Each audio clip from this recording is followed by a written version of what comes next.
أعوذ بالله من الشيطان الرجيم بسم الله الرحمن الرحيم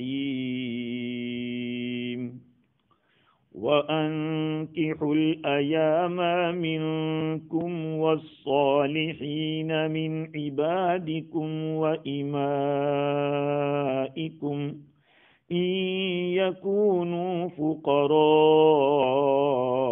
يغنهم الله من فضله والله واسع عليم وليستعفف الذين لا يجدون نكاحا حتى يغنيهم الله من فضله والذين يبتغون الكتاب مما ملكت أيمانكم فكاتبوهم إن علمتم فيهم خيرا وآتوهم مما لله الذي آتاكم ولا تكرهوا فتياتكم على البغاء إن أردنا تحصنا لتبتغوا عرض الحياة الدنيا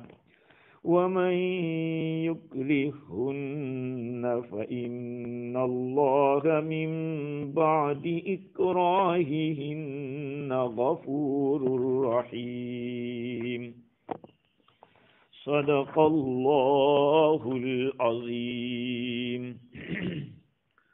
معزز سامعین، بزرگوں، پیارے بھائیوں، سننے والی خواتین، مائیں اور بہنیں، آپ حضرات جانتے ہیں کہ اوپر کی آیات میں اللہ تعالیٰ نے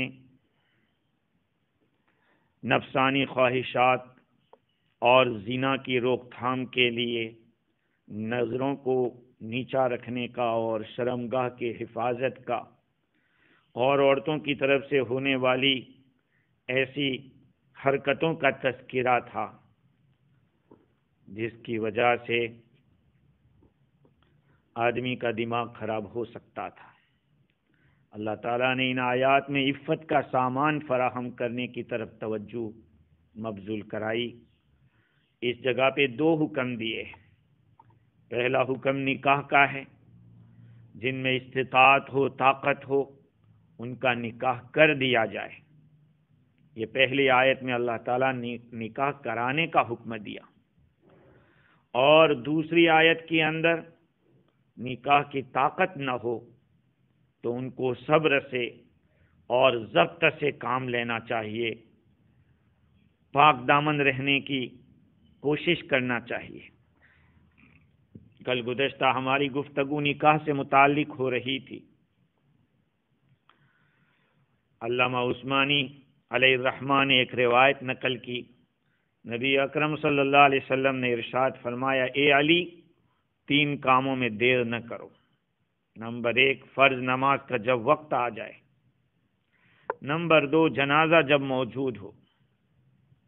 نمبر 3، عورت جس کا کفو مل جائے، مناسب رشتہ مل جائے۔ علامہ عثمانی فرماتے ہیں کہ جو قومیں رانڈوں کے نکاح پر ناک بھویں چڑھاتے ہیں، سمجھ لیں ان کا ایمان سلامت نہیں ہے۔ اللہ تعالیٰ نے نکاح کرانے کا حکم دیا کہ تم نکاح کراؤ۔ کن کو حکم ہے؟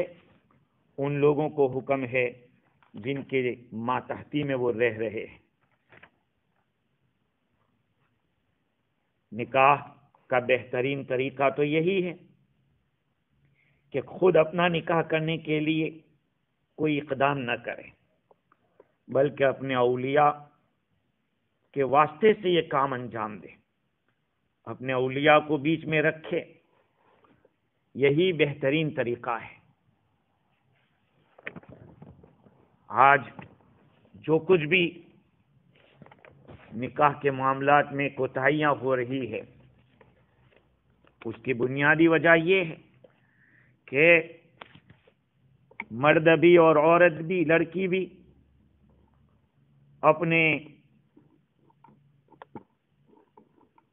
اپنی چوائس سے اپنا نکاح کرنے کی کوشش کرتے ہیں۔ لڑکیوں کے معاملے میں خاص طور پر ان کو اپنا معاملہ نکاح کا خود طے نہیں کرنا چاہیے، کیونکہ ایک قسم کی یہ بے حیائی بھی ہے، اس میں فواحش کے راستے کھل جانے کا خطرہ بھی ہے۔ اسی لیے بعض روایات حدیث میں عورتوں کو خود اپنا نکاح بلا واسطہ ولی کے روکا گیا۔ یہ الگ بات ہے کہ امام ابو حنیفہ رحمۃ اللہ علیہ اور بعض دوسرے ائمہ فرماتے ہیں کہ اگر لڑکی بالغ ہو گئی ہے اور اگر اپنے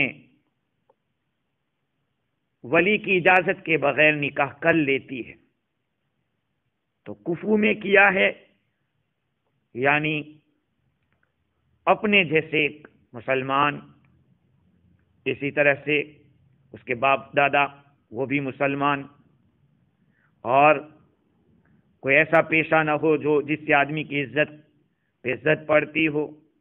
کفو کے معنی ہوتا ہے برابر۔ ہم اجمیوں کے یہاں تو سب کفو برابر ہے، لیکن بعض چیزوں میں دیکھا جاتا ہے جیسے دین کے اعتبار سے، اسی طرح سے پیشے کے اعتبار سے۔ کوئی آدمی نائی کا پیشہ کرتا ہے تو اس کو ہمارے یہاں کچھ کم سمجھا جاتا ہے، بعض ملکوں میں اس کو بھی برا نہیں سمجھا جاتا۔ تو لڑکی کے باپ کی بھی عزت کا خیال رکھا گیا کہ اگر ایسی جگہ نکاح کر لیا ہے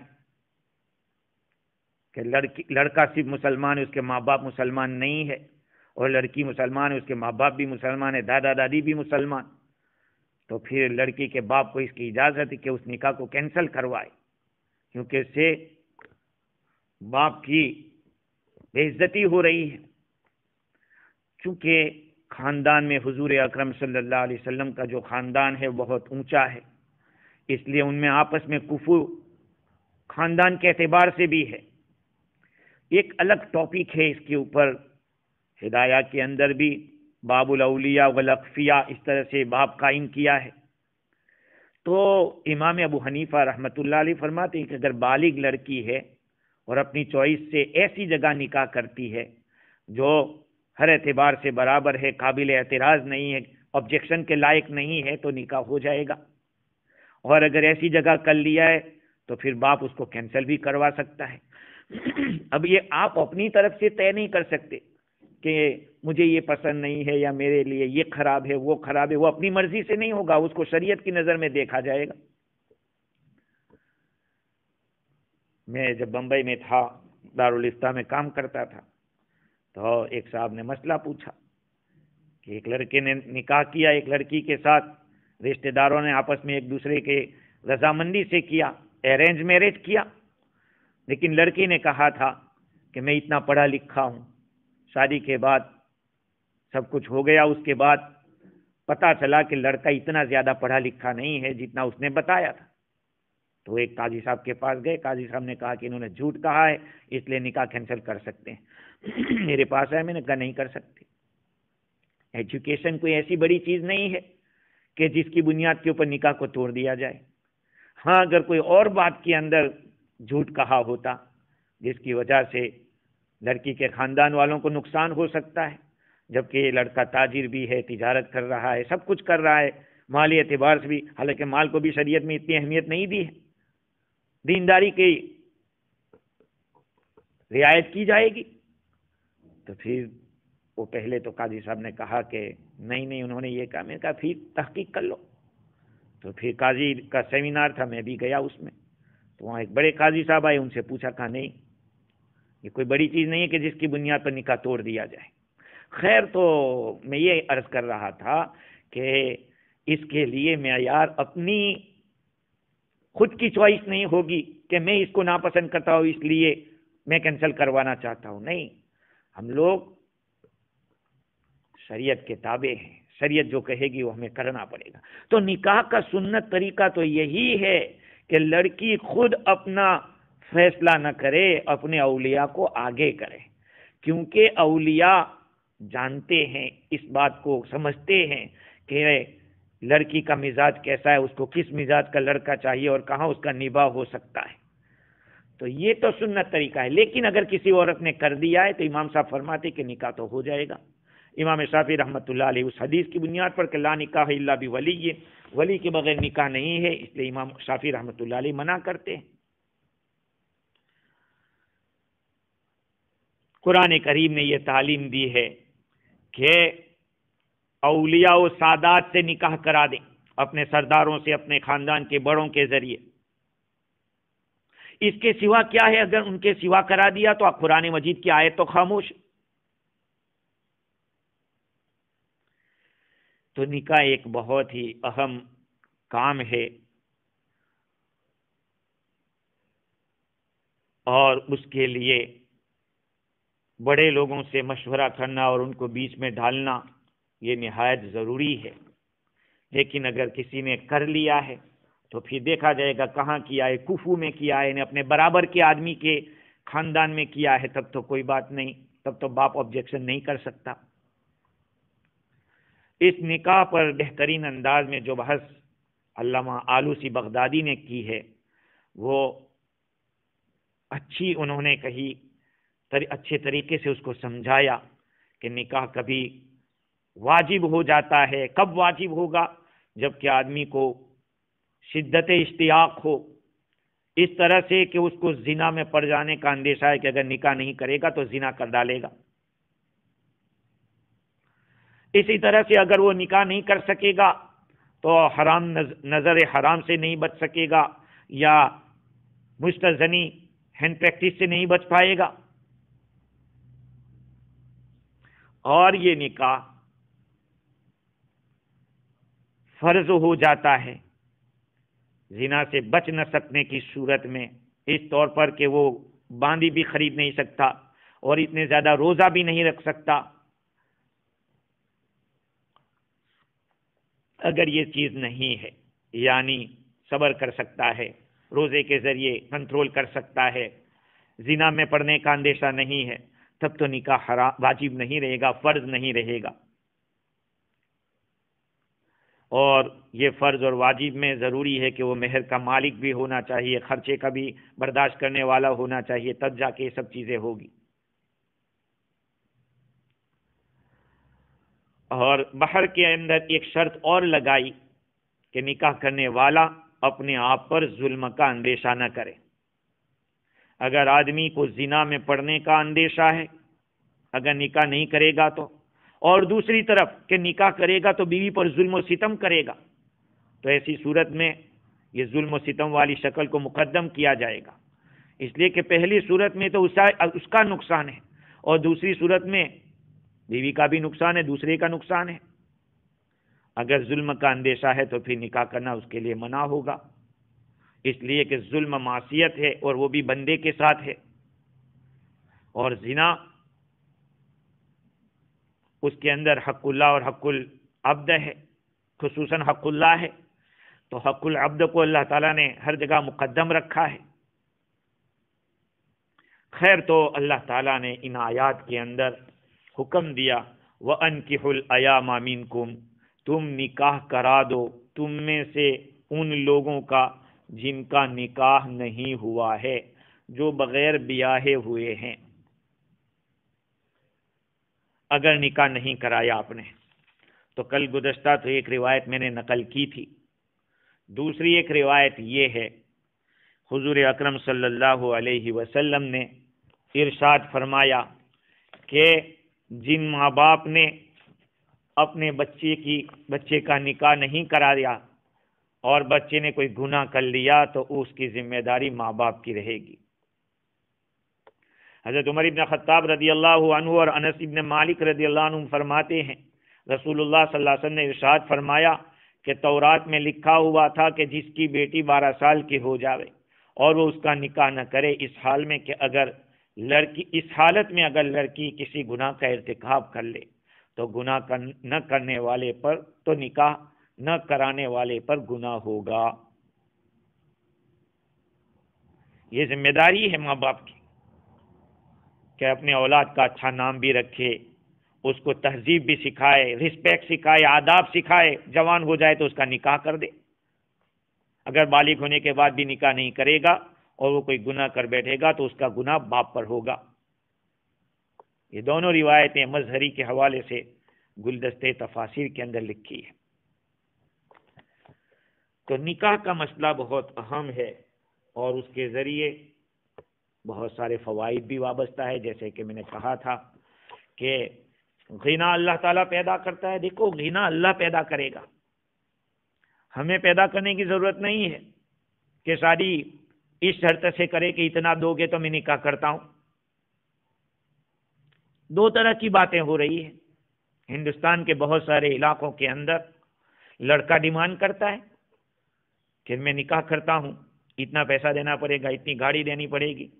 اگر نہیں اس طرح سے کھلے الفاظ میں نہیں مانگتے تو دوسرے لفظوں میں دبے ہوئے الفاظ میں اس طرح کہتے ہیں کہ دیکھو بھائی، ہمارے اس لڑکے کی بات تو فلاں صاحب کی بیٹی سے آئی تھی، انہوں نے تو 15 لاکھ دینے کو کہا، لیکن ہم نے کہا نہیں، پیسہ سب چیز نہیں ہے، ہمیں تو اچھا خاندان چاہیے۔ اب اس میں اشارہ ہو گیا کہ 15 لاکھ تک کی تو بات آ چکی ہے، اب آگے کی بات ہو تو کرنا۔ تو یہاں لڑکے والے مانگ رہے ہیں، اور بہت سی جگہ، سب کو میں نہیں کہہ رہا ہوں، اس لیے سب آدمی یہ نہ کہے کہ ہمارے ملک کے اوپر کہہ رہے ہیں، سب کو کہہ رہے ہیں، نہیں۔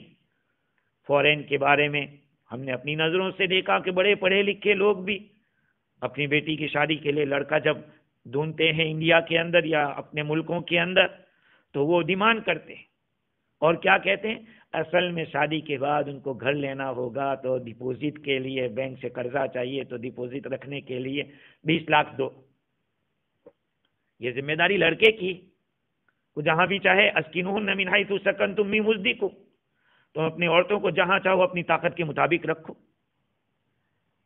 یہ لڑکی کے باپ کو فیصلہ کرنے کی ضرورت نہیں ہے کہ اس کو کہے کہ اتنا لاکھ دے۔ تو ادھر یو پی اور بہار اور اس طرف کے ملکوں کے علاقوں کے اندر لڑکے والے لے رہے ہیں، ڈیمانڈ کر رہے ہیں، ادھر لڑکی والے ڈیمانڈ کر رہے ہیں، اس لیے کہ لڑکا جائے گا فورن تو کما کے کچھ سالوں میں تو وہ اس کو وصول کرا دے گا، ادا کر دے گا، لیکن بعد میں چل کے کمائے گا، خدمت کرے گا، جو کچھ ہوتا رہے گا۔ آج دونوں طرح سے اس طرح کا کام ہوتا ہے، لیکن یہ شریعت کے خلاف ہے۔ یوں نہیں سوچنا ہے کہ ہم خود مالدار بنے نکاح کے ذریعے۔ اللہ تعالیٰ فرماتے ہیں یغنیہم اللہ وَإِنْ خِفْتُمْ عَائِلَةً فَسَوْفَ يُغْنِيكُمُ اللَّهُ مِنْ فَضْلِهِ إِنْ شَاءَ۔ یہ کل میں نے جو کہا تھا کہ اللہ تعالیٰ مالدار کر دے گا اگر چاہے گا تو اللہ تعالیٰ کے ہاتھ میں ہے کہ کس نکاح کے ذریعے اللہ تعالیٰ مالداری لاتا ہے۔ کہیں ایسا بھی ہوتا کہ نہ ہو۔ تفسیر روح البیان میں ایک بات لکھی ہے جس کو جعفر ابن محمد نے نقل کیا ہے کہ ایک آدمی نے ان سے شکایت کی، فقر و فاقہ کی، تو فرمایا کہ نکاح کر لو۔ اس آدمی نے نکاح کیا، نکاح کے بعد بھی زیادہ کچھ کشادگی نہیں پائی گئی اور وسعت نہیں دیکھی، تو پھر دوبارہ آیا اور فقر کی شکایت کی کہ ابھی تک کچھ حالات بدل نہیں رہے، تو فرمایا کہ اس کو طلاق دے دو۔ اب وہ آدمی تعجب میں پڑ گیا کہ کل تو کہہ رہے تھے کہ نکاح کرو اور آج کہہ رہے ہیں کہ الگ کر دو۔ تو آپ نے فرمایا کہ میں سمجھ رہا تھا کہ قرآن مجید کی اس آیت کے متعلق ان یکونوا فقراء یغنیہم اللہ من فضلہ، اگر وہ محتاج ہوں گے اللہ ان کو بے نیاز کر دیں گے، تو میں سمجھا تھا کہ تم اس کے اہل ہو۔ تو پھر اگر اس سے بھی تمہارا کام نہیں بنا تو پھر میں نے سوچا کہ تم دوسری آیت کے اہل ہو، وَإِن يَتَفَرَّقَا يُغْنِ اللَّهُ كُلًّا مِّن سَعَتِهِ، اگر وہ دونوں جدا ہو جائیں گے تو اللہ تعالیٰ اپنی کشادگی سے دونوں کو بے نیاز کر دے گا۔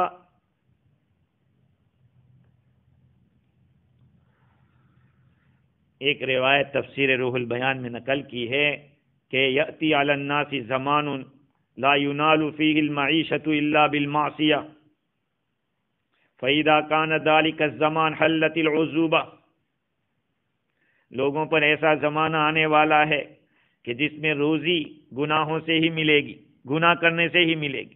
کہا کہ جب وہ زمانہ آ جائے تو پھر بغیر بیوی کے رہنا حلال ہو جائے گا۔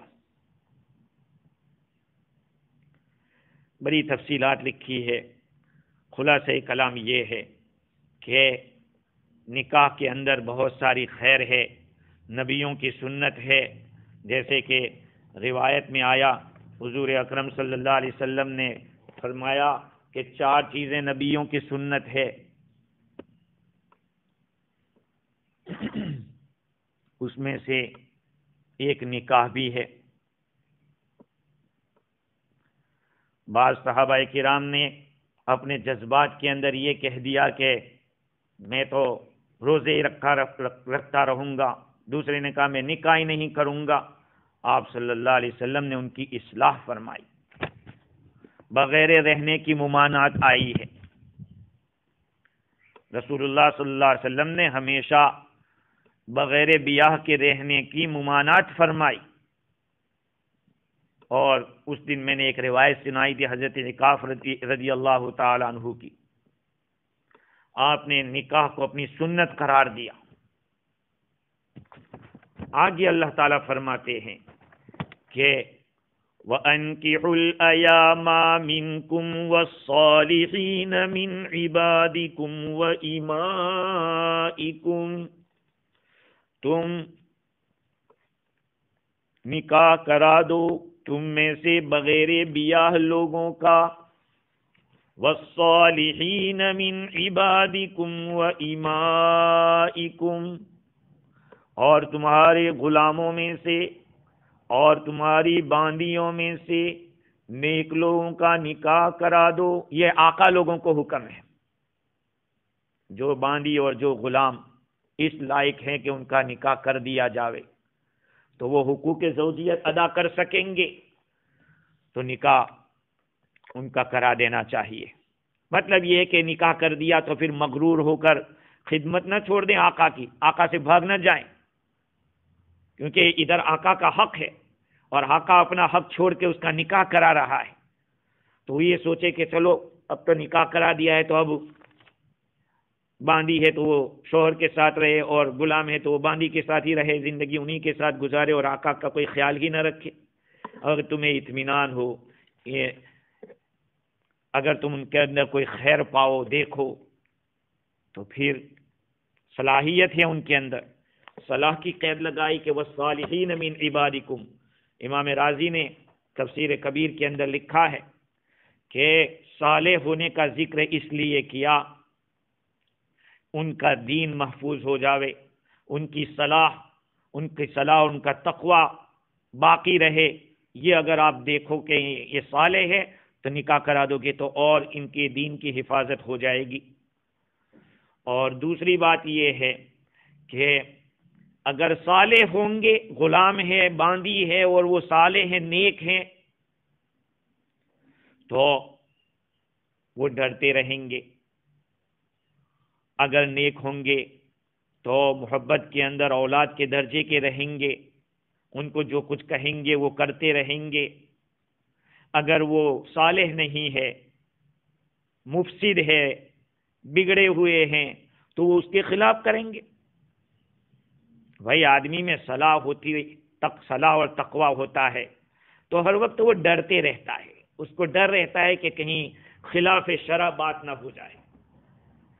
تو ان لوگوں میں اگر صلاح ہو اور تقوی ہو تو پھر اچھا ہوگا۔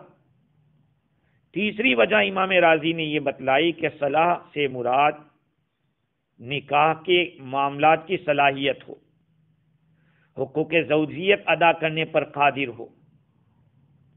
باندی کے لیے جیسے شوہر کی جو حقوق ادا کرنے کی ذمہ داری باندی پر ہے وہ اس کو ادا کر سکتی ہو، وہ صلاحیت ہونی چاہیے۔ اور بعضوں نے یہ کہا کہ صلاح سے مراد نفس نکاح، یعنی اتنی چھوٹی نہ ہو باندی، غلام اتنا چھوٹا نہ ہو کہ کسی قسم کی کوئی ذمہ داری برداشت نہ کر سکتا ہو، ذمہ داری سمجھتا نہ ہو۔ اللہ تعالیٰ نے اس مقام کے اوپر غلاموں کا اور باندیوں کا نکاح کرانے کا حکم دیا، وَالصَّالِحِينَ مِنْ عِبَادِكُمْ وَإِمَائِكُمْ۔ حضور اکرم صلی اللہ علیہ وسلم اس امت ہی کے نہیں بلکہ پورے عالم کے افضل ترین شخص ہیں۔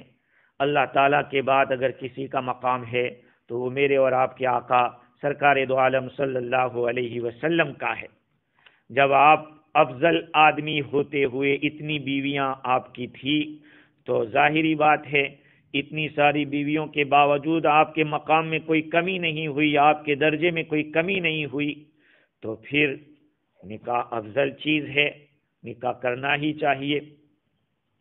اللہ تعالیٰ آگے فرماتے ہیں ان یکونوا فقراء یغنہم اللہ من فضلہ، اگر وہ محتاج ہوں گے، مفلس ہوں گے تو اللہ تعالیٰ اپنے فضل سے ان کو بے نیاز کر دیں گے۔ یعنی رزق کے خوف سے نکاح ترک مت کرو، رزق کے خوف سے کہ اس کو پالوں گا کیسے، کھلاؤں گا کیسے، جیسے کل میں نے عرض کیا تھا کہ اللہ تعالیٰ کس طرح سے دروازے کھولتا ہے، اللہ تعالیٰ کس طرح سے وسعت پیدا کرتا ہے، کل گزشتہ میں نے عرض کیا تھا ان یکونوا فقراء یغنہم اللہ من فضلہ۔ امام فخر الدین رازی نے اس مقام کے اوپر کچھ اس طرح کی بات چھیڑ دی کہ اس مقام پہ وعدہ نہیں ہے کہ اگر نکاح کرو گے تو اللہ مالدار کر ہی دے گا، بلکہ امام راضی کی رائے یہ ہے کہ ادھر اشارہ اس بات کی طرف ہے کہ تم نکاح کے معاملے میں غریبی امیری کو مت دیکھو، کیونکہ یہ تو اللہ کے فضل میں سے ہے، اور مال تو غادن و راہن ہے، آنے جانے والی چیز ہے، اور محتاجی کوئی ایسی چیز نہیں ہے کہ جس کی وجہ سے نکاح میں بے رغبتی کی جائے اور اس سے نکاح کرنے سے کترایا جائے۔ یہ امام راضی کی بات ہے۔ باقی انہوں نے، امام راضی نے خود تفسیر کبیر کے اندر بہت سارے صحابہ کرام کی باتوں کو نقل کیا، جیسے کہ میں نے صدیق اکبر رضی اللہ عنہ کا ارشاد بھی نقل کیا تھا، اسی طرح سے عبداللہ ابن عمر اور حضرت ابن عباس اور حضرت عمر رضی اللہ عنہما کا جو کلام تھا وہ بھی نقل کیا تھا۔ حضرت طلحہ ابن مطرف فرماتے ہیں کہ تزوجوا، نکاح کرو، فإنه أوسع لكم في رزقكم أوسع لكم في أخلاقكم ويزيد في مروتكم، نکاح کرو اس لیے کہ وہ تمہارے لیے رزق میں کشادگی پیدا کرنے والی چیز ہے، وہ تمہارے اخلاق میں وسعت پیدا کرنے والی چیز ہے، تمہارے اخلاق درست ہوں گے۔ ہاں یقیناً یہ بات بھی ہے، بغیر نکاح کا جو آدمی ہوتا ہے وہ گھر کے اندر کس طرح رہتا ہے، آپ دیکھیں الول جھلول، کوئی بستر کا بھی ٹھکانہ نہیں، جو چیز جہاں رکھی ہے وہاں رکھی ہے، لیکن ڈسپلن ہوتی ہے جب آدمی نکاح کرتا ہے، بیوی گھر میں آ جاتی ہے تو ایک نظام حیات بنتا ہے، کھانے کا ایک ٹائم ہوگا، سونے کا ایک ٹائم ہوگا، اور ساری کام کرنے کا ایک ٹائم ہوگا، ساری چیزیں نکاح کے بعد آدمی میں آتی ہے۔ وَيَزِيدُ فِي مُرُوَتِكُمْ، اور تمہاری مروت میں اضافہ کرے گی۔ یقیناً میرے عزیزو یہ بہت ہی اہم بات ہے۔ بے نیازی صرف مالداری، مال ہی کی بے نیازی نہیں ہے، اخلاق کے اندر بھی اللہ تعالیٰ وسعت پیدا کرتے ہیں، برداشت کرنے کا جذبہ پیدا ہوتا ہے۔ ایک آدمی نکاح سے پہلے کچھ بھی بول لیتا ہے، اناپ شناپ، کسی کو کوئی بھی جواب دے دیتا ہے، لیکن جب نکاح ہوتا ہے، بیوی گھر میں آتی ہے تو بیوی کے سامنے جب بات ہوتی ہے تو بیوی سمجھاتی ہے کہ دیکھو آپ نے یہ لفظ کہا، غلط کہا ہے، آپ یہاں غصے ہوئے، غلط ہوئے۔ تو اس سے نکاح کے ذریعے، جیسے کہ طلحہ ابن مطرف رحمۃ اللہ علیہ فرماتے ہیں کہ وہ تمہارے رزق میں بھی وسعت پیدا کرے گا اور تمہارے اخلاق کو بھی اور تمہاری مروت کو بھی بڑھائے گا۔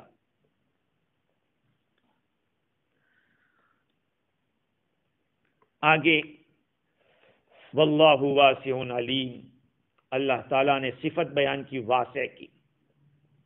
اللہ تعالیٰ اتنی وسعت والے ہیں کہ جس کی کوئی حد نہیں، اس کی قدرت اتنی زیادہ ہے کہ جس کی کوئی انتہا نہیں، وہ ہر مقدور کے اوپر قادر ہے جس کی کوئی انتہا نہیں، اور اس کے ساتھ ساتھ وہ ہر چیز کی مقدار کو بھی جانتا ہے، کس کو کتنا رزق اس کو دینا ہے، کس کو کتنا مقام دینا ہے، وہ ساری چیزیں اللہ جانتا ہے، اور اپنے علم ہی سے اللہ تعالیٰ ہر ایک کو رزق بھی پہنچاتا ہے، ہر ایک کو عزت بھی دیتا ہے۔ نکاح کے ذریعے اللہ کا فضل تلاش کرو، یہ ہے اللہ تعالیٰ نے فرمایا کہ اپنے فضل سے وہ بے نیاز کرے گا، تو نکاح کے ذریعے فضل اللہ کا مانگنا چاہیے۔ تو غلام اور باندیوں کا بھی نکاح اگر صالح ہو تو ان کا کر دینا چاہیے۔ یہ سارے لوگوں کے لیے اللہ نے فرمایا۔ پہلے تو آزاد لوگوں کا تذکرہ تھا کہ جو بغیر غیر شادی شدہ ہیں، چاہے مرد ہو عورت ہو، ان کا نکاح کرا دیا کرو، اور دوسرے نمبر پر غلام اور باندیوں کا نکاح کرانے کا حکم آقا کو دیا۔ آخر میں فرمایا کہ یکونوا فقراء یغنیہم اللہ من فضلہ، اگر وہ مفلس ہیں تو اللہ تعالیٰ اپنے فضل سے ان کو بے نیاز غنی کر دے گا، اللہ مالدار کر دے گا۔ واللہ واسع علیم، اللہ تعالیٰ وسعت والے بھی ہیں اور علم والے بھی ہیں۔ آگے اللہ تعالیٰ نے دوسری صورت بتائی اپنی نگاہوں کو نیچی کرنے اور اپنی شرمگاہوں کے حفاظت کا دوسرا طریقہ کیا ہے؟ وَلْيَسْتَعْفِفِ الَّذِينَ لَا يَجِدُونَ نِكَاحًا حَتَّى يُغْنِيَهُمُ اللَّهُ مِن فَضْلِهِ، اور اپنے آپ کو تھامے رہیں وہ لوگ جو نکاح کی طاقت نہیں رکھتے، نکاح کا سامان نہیں رکھتے، یہاں تک کہ اللہ تعالیٰ اپنے فضل سے ان کو طاقت والا کر دے۔ والذین یبتغون الکتاب مما ملکت ایمانکم فکاتبوہم ان علمتم فیہم خیرا، اور جو لوگ کتابت کا معاملہ کرنا چاہیں، عقد کتابت، لکھت آزادی کا معاملہ کرنا چاہیں، تمہارے غلاموں میں سے مال کے بدلے میں، تو ان سے آپ عقد کتابت کر دو۔ اگر تم ان میں کوئی بھلائی پاؤ، اگر سمجھو ان کے اندر کوئی بھلائی، تو نکاح کی ہمت نہیں ہے کسی میں، تب ایسا نہیں ہے کہ تم آزاد ہو گئے کہ جو کچھ چاہو کرو، نہیں، نکاح کی طاقت نہیں ہے تو دوسرا آپشن بھی ہے، اپنے آپ کو برائیوں سے بچاؤ۔ آدمی میں فی الحال تو طاقت نہیں کہ کسی عورت کو نکاح میں لا سکے، اس کے اوپر خرچ کر سکے، اس کا مہر ادا کر سکے، تو ٹھیک ہے، اللہ تعالیٰ جب طاقت دے وہاں تک صبر کرو اور اپنے نفس کو قابو میں رکھو، عفیف رہنے کی اور پاک دامن رہنے کی کوشش کرو، کیونکہ ہو سکتا ہے کہ آپ کی یہ عفت اور پاک دامنی کی برکت سے اللہ تعالیٰ آپ کو بے نیاز کر دے، اللہ تعالیٰ آپ کو مالداری عطا فرما دے۔ تو اس آیت کریمہ میں، اس آیت کے پہلے حصے میں اللہ تعالیٰ نے نکاح کے مبادی اور نکاح کے اسباب سے عاجز ہیں لوگوں کو، جو کہ نکاح کا شوق تو رکھتے ہیں لیکن مبادی نکاح اور اسباب نکاح سے عاجز ہیں، ان کو دوسرا آپشن بتلایا۔ ان کو چاہیے کہ اپنے نفس کی حفاظت، جیسے کہ حضور اکرم صلی اللہ علیہ وسلم نے روزہ رکھنے کا حکم فرمایا نوجوانوں کو، یا معاشر الشباب، جوانی میں جب سب آزاد جوش میں ہوتے ہیں اور ابھرتا ہوا شباب اور بڑھتا ہوا خون ہوتا ہے، دیواروں کو آدمی ٹکر مار دے اور گرا دے، ایسے پاور میں ہوتا ہے۔ اللہ کے نبی صلی اللہ علیہ وسلم نے ان نوجوانوں کو خطاب فرمایا، یا معاشر الشباب، اے نوجوانوں، من استطاع منکم الباءۃ فلیتزوج، تم میں سے جو نکاح کی طاقت رکھتا ہو وہ نکاح کر لے، فإنہ اغض للبصر واحسن للفرج، اس لیے کہ وہ نکاح کو نیچا کرنے والا اور شرمگاہ کی حفاظت کرنے والا ہے۔ ومن لم یستطع فعلیہ بالصوم، اور جو اس کی طاقت نہیں رکھتا اس کو روزہ لازم ہے، وہ اپنے اوپر روزہ کو لازم کر دے۔ ایک آدھ روزہ رکھنے سے کام نہیں بنے گا، مسلسل روزہ رکھے گا تو اندر کی طاقت کمزور ہوگی، تو پھر عفت آئے گی، نگاہ نیچی رہے گی۔ فإنہ لہ وجا، یہ اس کے لیے وجا ہے، یعنی اپنے اس طاقت کو جو خواہشات سے تعلق رکھتی ہے اس کو دبانے والا ہے۔ علامہ آلوسی بغدادی فرماتے ہیں کہ حتی یغنیہم اللہ من فضلی، اس آیت کریمہ اس حصے میں اللہ تعالیٰ نے بہترین وعدہ کیا ہے. عدۃ کریمۃ بالتفضل علیہم بالغنى ولطف بهم فی استعفافهم وربط فی علی قلوبهم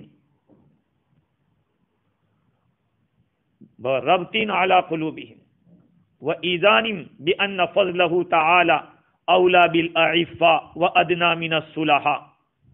علامہ آلوسی فرماتے ہیں کہ دیکھو اس آیت کریمہ میں اللہ تعالیٰ نے ایک بہت ہی بڑا وعدہ کیا ہے.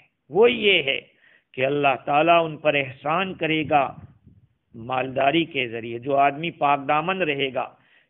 دیکھو یاد رکھو گناہوں کے ذریعے روزی میں بے برکتی ہوتی ہے, زندگی میں بے برکتی ہوتی ہے, وقت میں بے برکتی ہوتی ہے.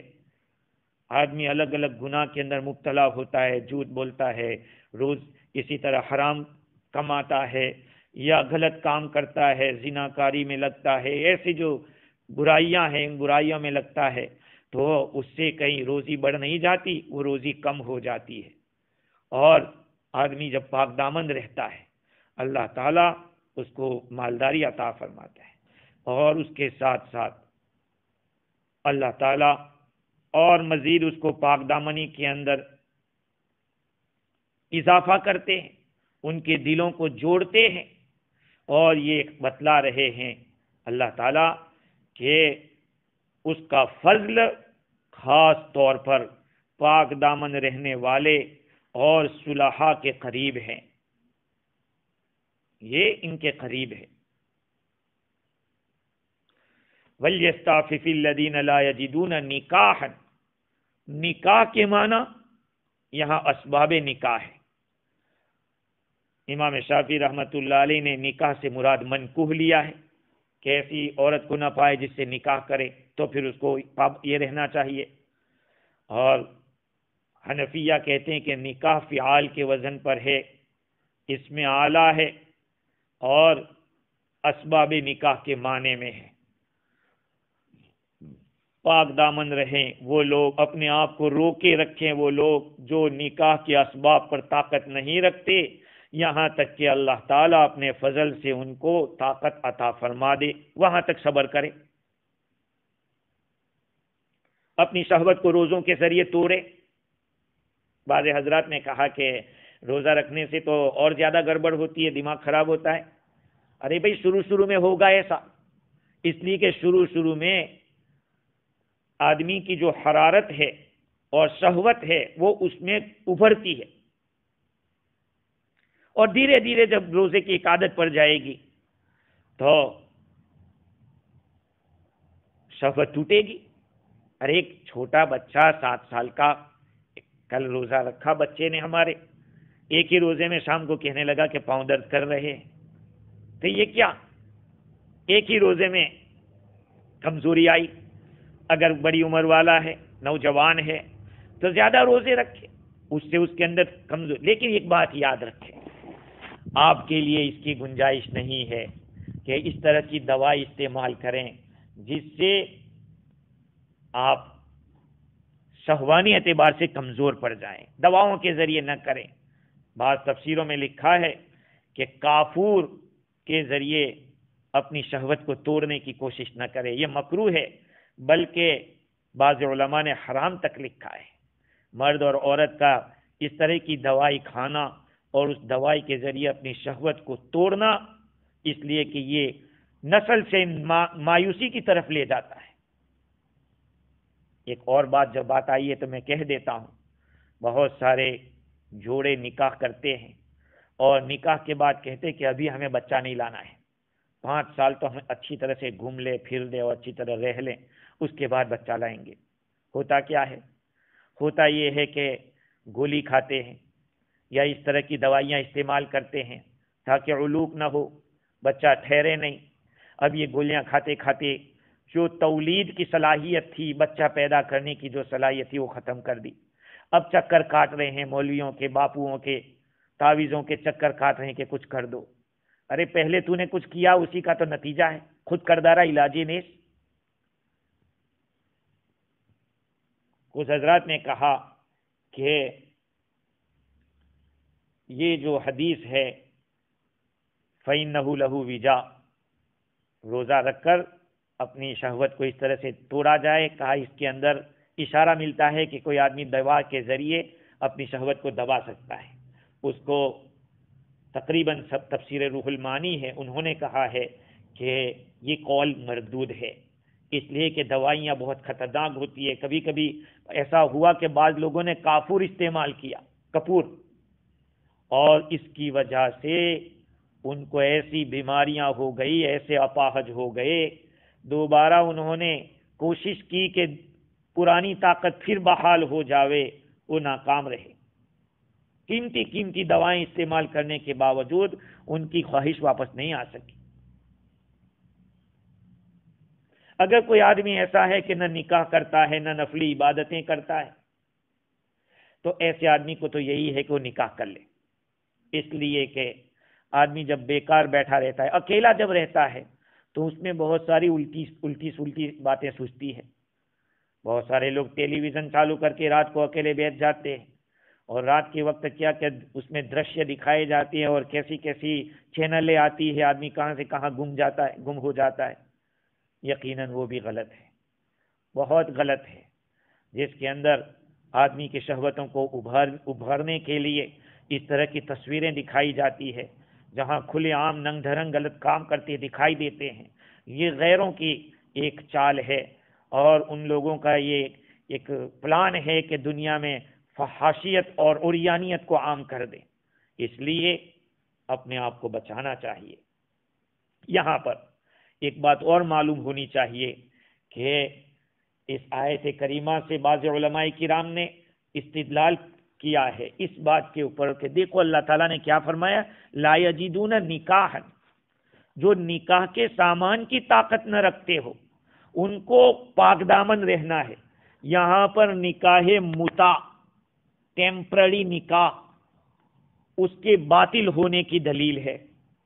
اس لیے کہ اگر یہ ٹیمپرری نکاح صحیح ہوتا تو پھر ان کو صبر کا حکم نہیں دیا جاتا. بھئی ٹیمپرری نکاح تو $100 $200 میں بھی کام بن جاتا ہے پوری زندگی کا.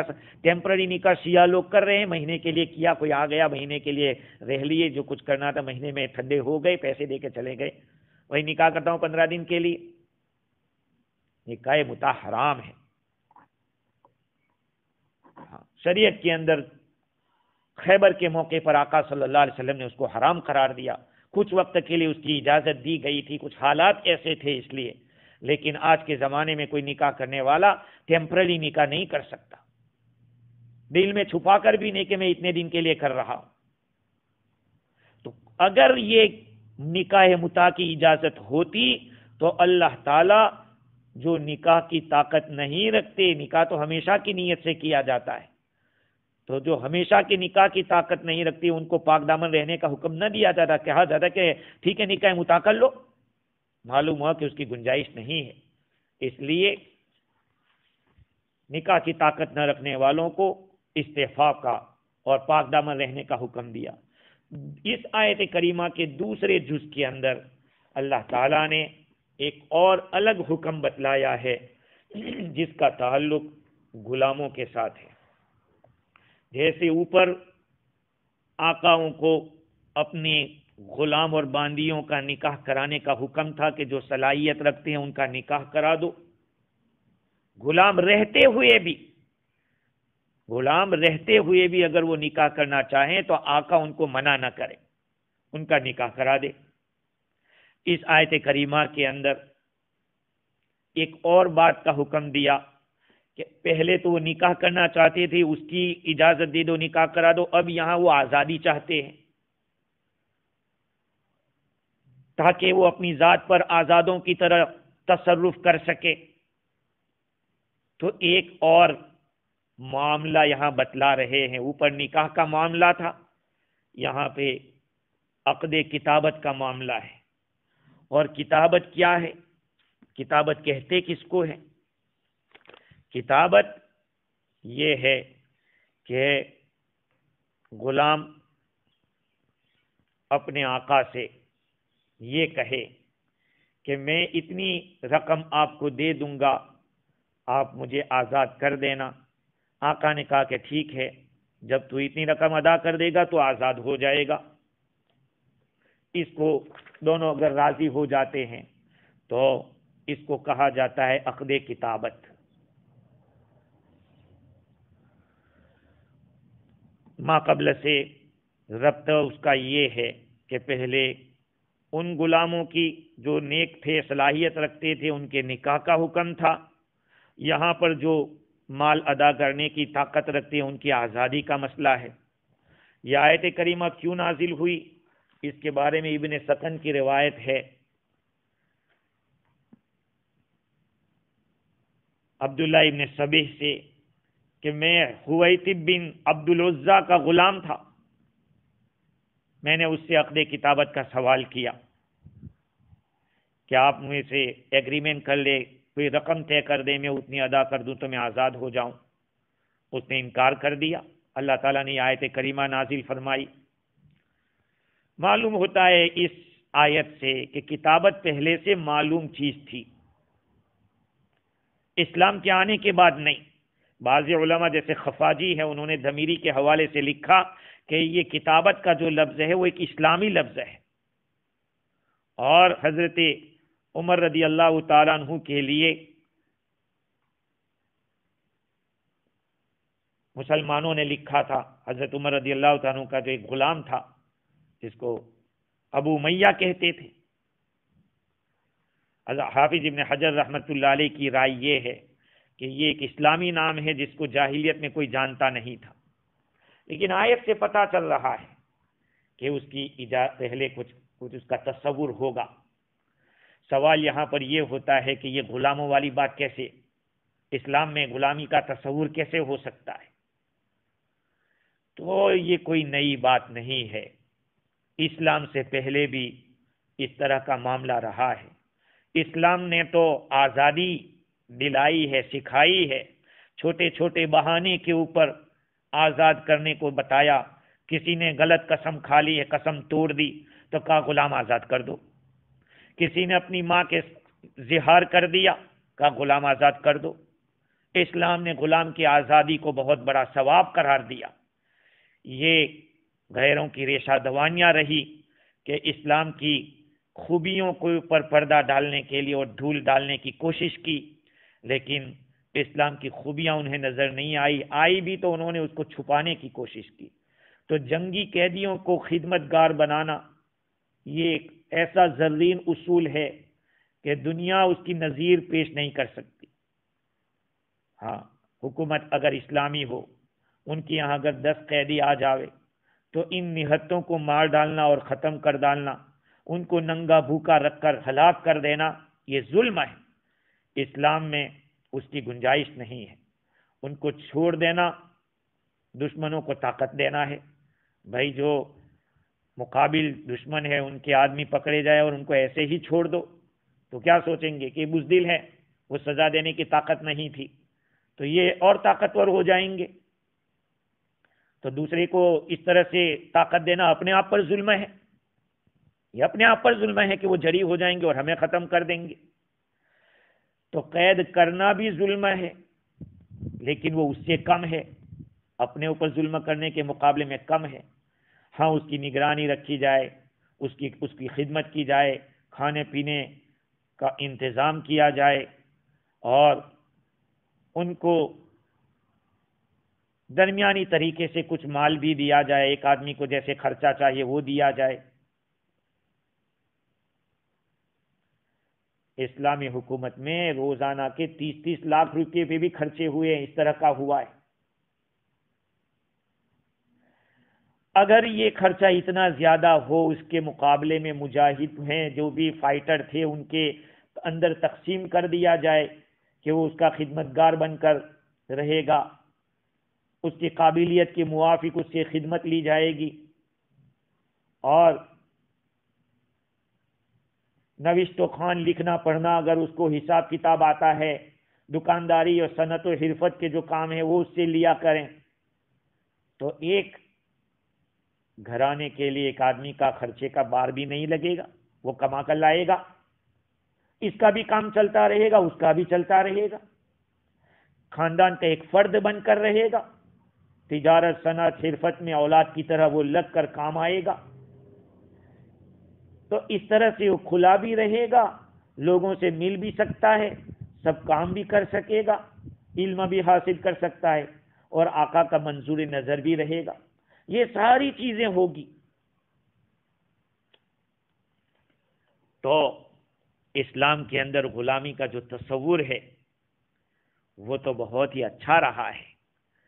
وہ اپنی بغلوں میں جھانکیں اور اپنی گریبان میں دیکھیں کہ ہم نے غلاموں کے ساتھ نہیں، آزاد لوگوں کے ساتھ کیا سلوک کر رکھا ہے اور پہلے کیا کیا تھا۔ انجیل کے اندر بھی کسی جگہ غلاموں کے ساتھ حسن سلوک کا لفظ نہیں ملتا۔ حضور صلی اللہ علیہ وسلم نے قرآن مجید کی وہ آیتیں سنائی، وَاعْبُدُوا اللَّهَ وَلَا تُشْرِكُوا بِهِ شَيْئًا وَبِالْوَالِدَيْنِ إِحْسَانًا وَبِذِي الْقُرْبَى وَالْيَتَامَى وَالْمَسَاكِينِ وَالْجَارِ ذِي الْقُرْبَى وَالْجَارِ الْجُنُبِ وَالصَّاحِبِ بِالْجَنبِ وَابْنِ السَّبِيلِ وَمَا مَلَكَتْ أَيْمَانُكُمْ۔ اپنے غلاموں کے ساتھ حسن سلوک کرو۔ اور حضور اکرم صلی اللہ علیہ وسلم اس دنیا سے تشریف لے جا رہے ہیں رفیق اعلیٰ سے ملنے کے لیے، دنیا سے پردہ فرما رہے ہیں، آپ کی موت ہو رہی ہے۔ آپ کی زبان مبارک کے اوپر دو باتیں تھی، الصلاۃ وما ملکت ایمانکم، نماز کا خیال رکھنا اور اپنے غلاموں کا خیال رکھنا۔ حضرت ابو ہریرہ رضی اللہ تعالی عنہ غلاموں کا حال دیکھ کر کیا فرماتے کہ خدا کی قسم، یہ اللہ کے راستے میں جان کی بازی لگانا نہ ہوتا، حج کرنا نہ ہوتا، والدہ کی خدمت نہ ہوتی، تو میں یہ پسند کرتا کہ غلام ہو کر مروں، میں غلامی کی حالت میں زندگی گزار دوں۔ ایک شخص نے حضور صلی اللہ علیہ وسلم سے پوچھا کہ حضور، ایک آدمی اپنے غلام کو کتنی دفعہ معاف کرے؟ 3 مرتبہ اس آدمی نے پوچھا۔ آپ نے فرمایا اعفو عن عبدک 70 مرہ فی کل یوم، ہر روزانہ 70 ٹائم اپنے غلام کو معاف کرو۔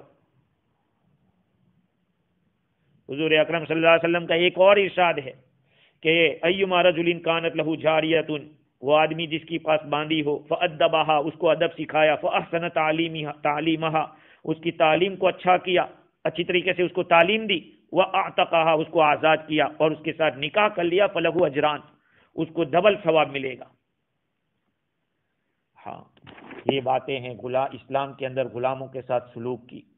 انشاءاللہ مزید گفتگو آئندہ کل کریں گے۔ اللہ تعالی ہمیں دینی احکام کے اوپر شرح صدر عطا فرماوے، بصیرت عطا فرماوے، قرآن مجید کے ساتھ وابستگی اور تعلق عطا فرماوے، اور موت تک قرآن کے ساتھ ہمیں جڑا رکھے۔ وآخر دعوانا الحمدللہ۔